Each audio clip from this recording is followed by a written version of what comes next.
Mr. Hill, and welcome to another continuation of Laws of Exponents. Today we're going to be tackling two laws of exponents today. We're going to be doing the power of products and the power of quotients. The reason why we're doing two is because they go hand in hand. You'll see that here in 1 second. So once again, my motto of the day is, if in doubt, expand it out. Remember, that is just meaning about the exponents, expand those out, because we know that we can do that. So don't forget about that. So here we have the power of products and the power of quotients. Yes, two different formulas, one definition. That's how they go hand in hand, because they do pretty much the same exact thing. So looking at the power of products, which is over here.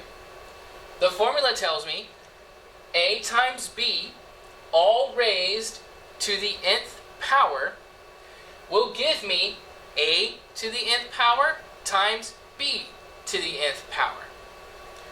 And then the power of quotients formula is that A divided by B, all raised to the nth power, will give me A to the nth power divided by B to the nth power. So basically what is happening is that the powers on the outside of the parentheses must be distributed to everything inside the parentheses. Now, don't get this confused with the distributive property. Distributed just means, think of it like handing out candy to everyone. You want to distribute all of your candy and make sure every single person has one. So that's what they mean by distributed, not the distributive property. So the powers on the outside of the parentheses must be distributed to everything inside the parentheses. So let's do a couple examples here. One with the power of products and one with the power of quotients. Looking at the power of products first. So we have 5x raised to the second power. Our formula tells us to distribute that exponent into everything or every term on the inside. So if I follow that process, my 5 should have an exponent and my x should have an exponent. That's what they mean. Distributed. Give the exponent to everything inside. So that means my 5 will have the exponent and my x will have the exponent. Let's move on to the power of quotients. So we have 3 divided by x. And if you can't see that, 3 divided by x, all raised to the third power. Same thing, distribute that exponent into everything on the inside.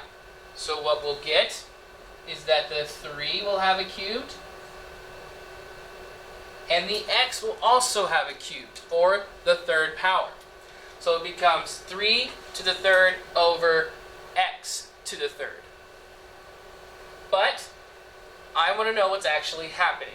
Just the same as all the other laws of exponents, we can expand them out. So we're going to do that with both of these examples. So, if in doubt, expand it out. Okay, I have written both of the previous examples, so let's expand both of these out. Now, we get 5x to the second power, which just basically means we're multiplying 5x twice.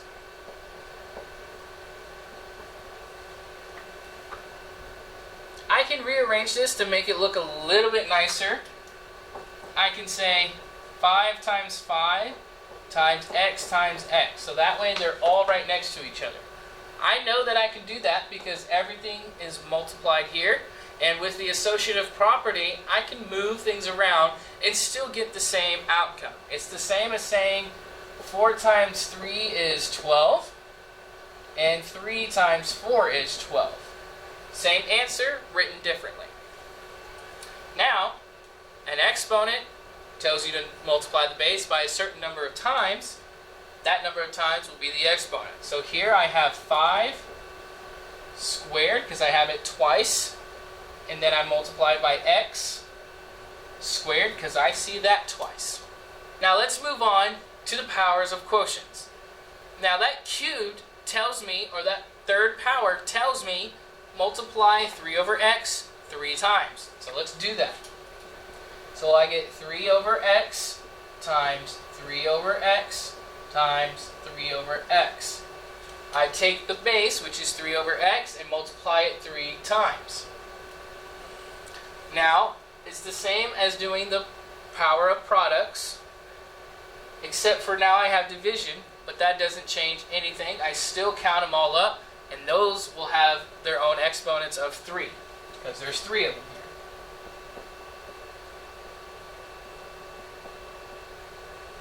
So they still get the quotient, and then they still have the exponent of 3.